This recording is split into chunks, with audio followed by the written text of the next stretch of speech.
ముఖ్యంగా ఈ వేదిక మీద ఇప్పటిదాకా మంచి సాంస్కృతిక కార్యక్రమాలని ప్రదర్శించినటువంటి పిల్లలు ఆఖరిలో జగన్ పాటలు చాలా బ్రహ్మాండంగా ప్రదర్శించినటువంటి పిల్లలకి ఇంత చక్కగా ఈ కార్యక్రమాన్ని ఏర్పాటు చేసి మమ్మల్ని ఇక్కడ ఈ కార్యక్రమంలో భాగస్వామ్యం చేసేందుకు గాను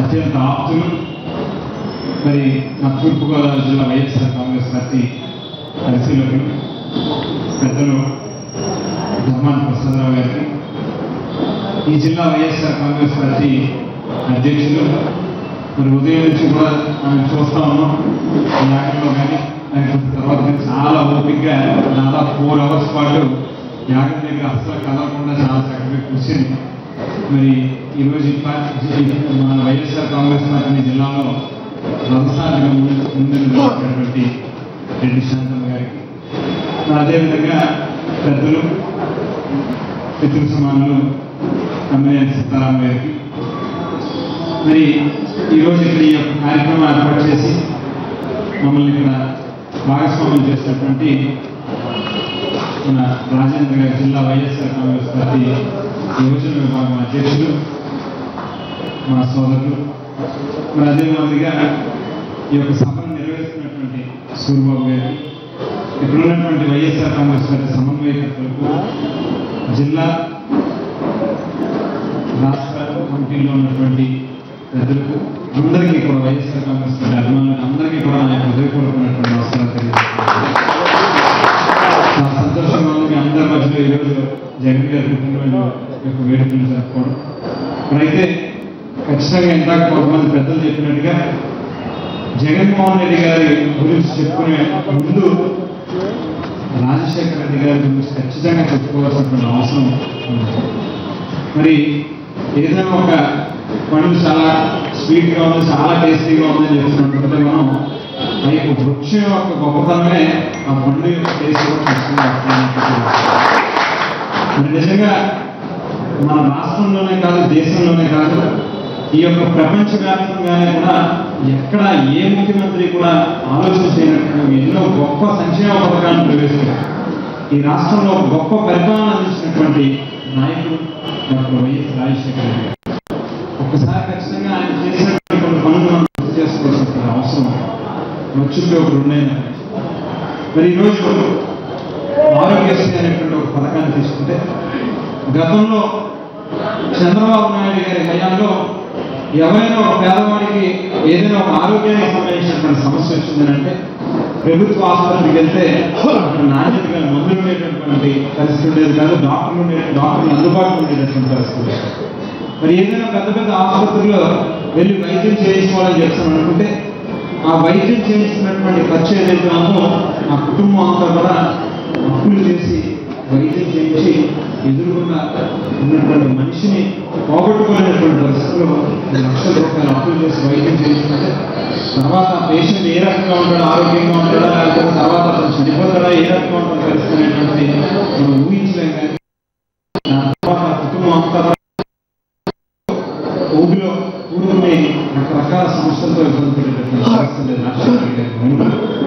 మరి రాజశేఖర రెడ్డి గారు ముఖ్యమంత్రి అయిన తర్వాత ఆరోగ్యశ్రీ అనేటువంటి గొప్ప ఆలోచన చేస్తారు. ఎలక్షన్ల ముందు కూడా ఆయన ప్రామిస్ చేసిన ఆరోగ్యశ్రీ అనేటువంటి ఒక గొప్ప పథకాన్ని ప్రవేశపెడుతున్నారు. ఏదైతే ఒక ముఖ్యమంత్రి స్థాయి వ్యక్తి ఏ మంచం మీద అయితే ఏ ఆసుపత్రిలో అయితే వైద్యం చేయించుకుంటాడో అదే ఆసుపత్రిలో అదే రకమైనటువంటి వైద్యం ప్రతి పేదవాడికి కూడా అందాలి అనేటువంటి ఒక గొప్ప ఆలోచన చేసి రాజశేఖర రెడ్డి గారు ఆరోగ్యశ్రీ మరి అదే రకంగా పెన్షన్లు తీసుకున్నట్లయితే రాజమండ్రి ఒక ఉదాహరణగా చెప్తున్నారు. గతంలో చంద్రబాబు నాయుడు గారు 9 ఏళ్ళు ముఖ్యమంత్రిగా ఉన్నప్పుడు బహుశా రాజమండ్రి మొత్తం మీద 600 పెన్షన్లు మాత్రమే ఇచ్చారు. మరి అది కూడా 70 రూపాయలు. ఆ 70 రూపాయలని 4 నెలలకి 5 నెలలకి కాళ్ళు అరిగేటట్టుగా, చెప్పులు అరిగేటట్టుగా తిరిగితే ఆ 70 రూపాయలని 500 మంది మాత్రానికే ఇచ్చారు. ఎవరైనా 501వ వ్యక్తికి పెన్షన్ కావాలి అంటే వెళ్ళి శ్మశానం దగ్గర కూర్చుంటే ఎవరైనా ఈ 500 మందిలో ఒకరు చనిపోతే మన చనిపోయినటువంటి వ్యక్తి ప్లేస్లో ఇంకొకరికి కొత్తగా ఇచ్చేటటువంటి పరిస్థితి. అది కూడా స్థానికంగా ఉన్నటువంటి సర్పంచ్లు, లేకపోతే కార్పొరేటర్లు, ఎంపీటీసీలు, జెడ్పీటీసీలు, ఎమ్మెల్యేలు, ఎంపీటీసీలు వీళ్ళందరి రికమెండేషన్లతో అధికారుల చుట్టూ కొన్ని 100 సార్లు తిరిగితే అదృష్టం ఉంటే కనుక అతనికి రక్షణ వచ్చేటువంటి పరిస్థితి. రాజశేఖర రెడ్డి గారు ముఖ్యమంత్రి అయిన తర్వాత 70 రూపాయలు 200 రూపాయలు చేశారు. నెల 1వ తారీఖు ప్రభుత్వ ఉద్యోగి ఏ రకంగా అయితే చేరుకుందో అదే రకంగా పెన్షన్ ప్రతి ఒక్కరికి 1వ తారీఖు పెన్షన్ ఇచ్చేటువంటి కార్యక్రమం చేశారు. సాచ్యురేషన్ లిమిట్ అనేటువంటి ఒకటి పెట్టుకుని ఎంతమంది అయితే అర్హులు ఉన్నారో ప్రతి ఒక్కరికి కూడా పెన్షన్ అందేటువంటి విధంగా దాదాపు ఈ రోజు రాజమండ్రిలో 20,000 మంది పెన్షన్లు తీసుకుంటున్నారు. ఉన్నతమైనటువంటి చదువుకోవాలంటే వారికి చదువుకోవడానికి అప్పులు కాలేటువంటి పరిస్థితులు.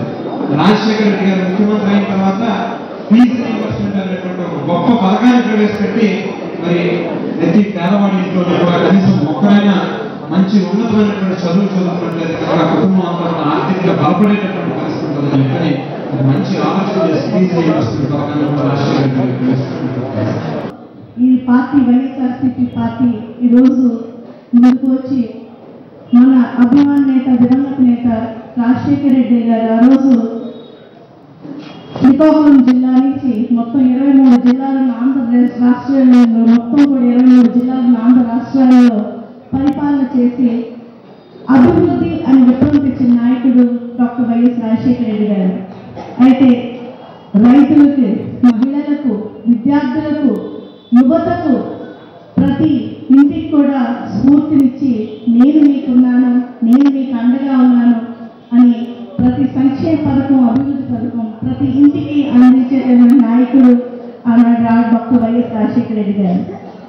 డాక్టర్ వైఎస్ రాజశేఖర రెడ్డి గారు చనిపోయిన వెంటనే, హఠాత్తుగా చనిపోయిన తర్వాత ఆయన కొడుకు మన నాయకుడు జగన్మోహన్ రెడ్డి గారు వైఎస్ఆర్సీపీ పార్టీ స్థాపించి ఈనాడు మొన్న జనరల్ ఎలక్షన్స్లో 67 స్థానాలు, ఎమ్మెల్యే స్థానాలు గెలుచుకొని ప్రతిపక్ష నాయకుడిగా కూర్చొని గత 2.5 సంవత్సరాల్లో తెలుగుదేశం పార్టీ ఎన్ని అవంతరాలు తెచ్చినా, ఎన్ని వ్యక్తిగత ఆయన మీద కక్ష కట్టి ఆయనకి ఎన్నో కష్టాలు పెడుతున్నా కూడా దేనికి కూడా చలించక, దేనికి కూడా ఆయన భయపడక ముందుకు సాగే ధైర్యవంతుడు మన నాయకుడు జగన్మోహన్ రెడ్డి గారని ఈరోజు మనంతా గర్వంగా చెప్పుకొని ఇది మన అదృష్టంగా భావించాలని నేను అందరికీ కోరుతున్నాను. అలానే విద్యార్థులకు స్ఫూర్తి, నిరంతరం ప్రజల్లో ఉండి పెట్టుకొని నిరంతరం కూడా ప్రజలే దేవుళ్ళు, ప్రజల తాలూకా తీర్పుని శిరసావహిస్తూ ప్రతిపక్ష నాయకుడిగా కూర్చోపెట్టిన తర్వాత ప్రతిపక్ష నాయకుడిగా ప్రతిపక్షం తాలూకా ముఖ్య ఉద్దేశం, లక్ష్యం ఏంటంటే ప్రజల తరఫున మాట్లాడడం. ఆ ప్రజల తరఫున మాట్లాడడంలో, ప్రజల తరఫున పోరాడడంలో జగన్మోహన్ రెడ్డి గారి మించిన నాయకుడు మరొకరు లేరని అందరికీ ఈరోజు తెలియజేస్తుంది. ఏ విషయమైనా ముందుకొచ్చి ఏ విషయంలో కూడా భయపడకుండా రైతులకు రుణమాఫీ కానీ, మహిళలకు డ్వాక్రా రుణాలు రద్దు కానివ్వండి, యువతకు ఉద్యోగ అవకాశాలు కానీ, అలానే నిరుద్యోగ వృత్తి కోసం పోరాడడంలో, అలానే పిల్లలకు స్టూడెంట్స్కు ఫీజు రియంబర్స్మెంట్ కోసం పోరాడడం, అన్నిటికన్నా ముఖ్యమైనది ఆనాడు అధికార పార్టీ కేంద్రంతో కలిసి ప్రత్యేక హోదా ఇస్తాన్న తరుణంలో మొత్తం ప్రజలంతా మోసపోయి వాళ్ళకి ఓటేశారు.